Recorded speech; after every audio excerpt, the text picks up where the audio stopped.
The roar of heavy industrial machinery at work, refining some of the byproducts of the black gold that has turned one of the poorest nations on earth into one of Africa's richest nations.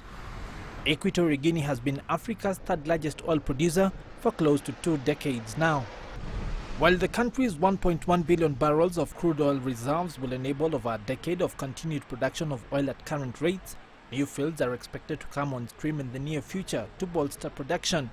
But analysis suggests that the country's oil fields may be beginning to mature, and it's apparent that another hydrocarbon, natural gas, is quickly becoming the mainstay of the economy and a major focus of production. Natural gas production and the processing of methanol, liquefied petroleum gas, butane, propane and liquefied natural gas has risen steadily over the past few years, growing from the equivalent of 37,000 barrels of oil per day in the year 2006 to over 143,200 barrels per day in the year 2009. Gas products are expected to account for over half of the country's total hydrocarbon output by the year 2016. According to the country's Ministry of Mines, gas will more than make up for the decline in production of oil, with investors being wooed into the sector.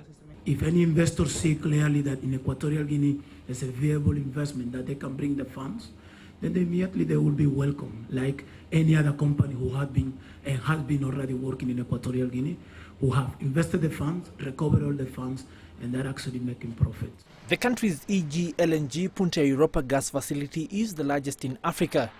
This facility receives about 600 million cubic feet of liquefied natural gas every day, producing about 3.7 million tons of LNG every year, which is marketed into markets in Europe, Asia and the Americas.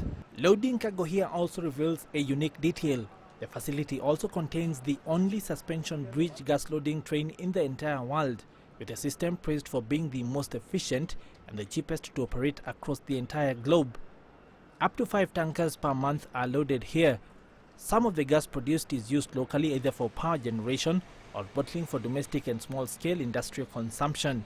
We receive gas from Marathon facilities plant, then we produce energy through it, energy that will supply to the entire highland.